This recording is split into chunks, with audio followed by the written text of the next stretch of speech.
Oke, baik, bertemu lagi dengan saya. Pada video kali ini saya akan membahas materi yang berkaitan dengan performance, di mana saya telah mengutip dan mengambil dan saya telah membuatnya dalam presentasi. Oke, baik, saya akan membagikan share screen-nya terlebih dahulu.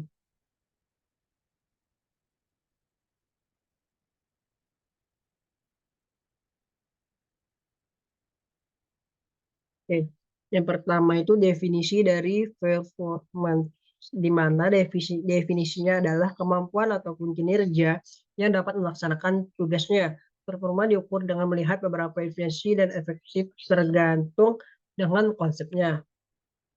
Selanjutnya yaitu prosesor. Apa itu prosesor? Prosesor adalah komponen utama atau otak dari komputer yang terletak di tengah motherboard, di mana ada beberapa faktor yang mempengaruhi prosesor itu sendiri. Faktor yang pertama itu instruction set, yang kedua clock speed, yang ketiga bandwidth, yang keempat FSB, yang kelima cache, yang keenam display panas.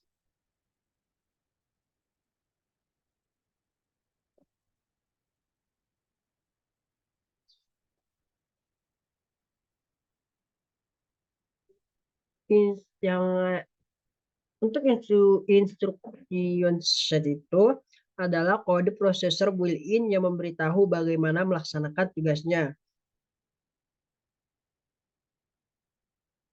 Yang kedua clock speed ini kecepatan clock dinyatakan dalam MHz atau megaZ dan gigaZ, yang merupakan ukuran berapa banyak instruksi prosesor dapat melaksanakan dalam 1 detik.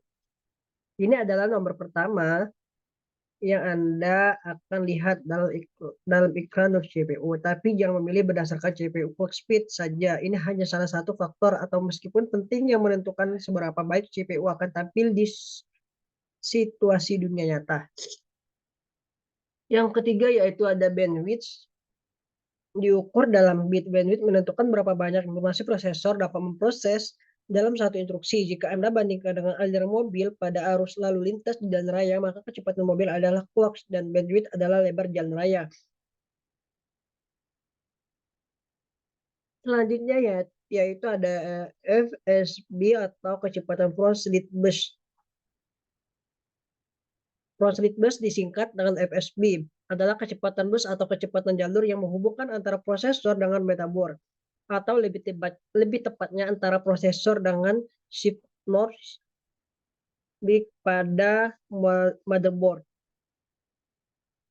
Logic adalah chip perantara antara motherboard dengan prosesor. Sebagai contoh, prosesor Pentium 4 yang mengisyaratkan FSB adalah 400 MHz. Artinya kecepatan komunikasi antara motherboard dengan prosesor melalui joystick adalah 400 MHz per detik.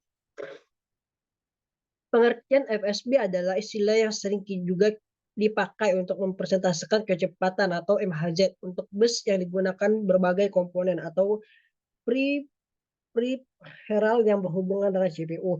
Namun, nilai terpenting dari FSB itu sendiri adalah nilai dari FSB mainboard. Artinya, motherboard harus mempunyai nilai FSB yang sama yang disyaratkan prosesor agar prosesor bisa bekerja. Jadi, prosesor Pentium 4 memiliki dengan FSB 400 MHz harus didukung oleh motherboard FSB sebesar 400 MHz.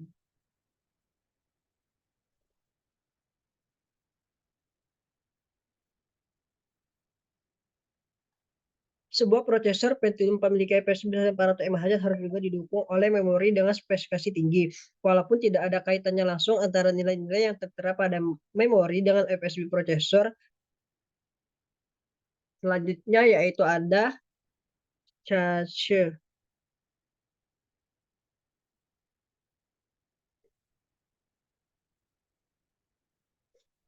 Selanjutnya yaitu adalah display panas.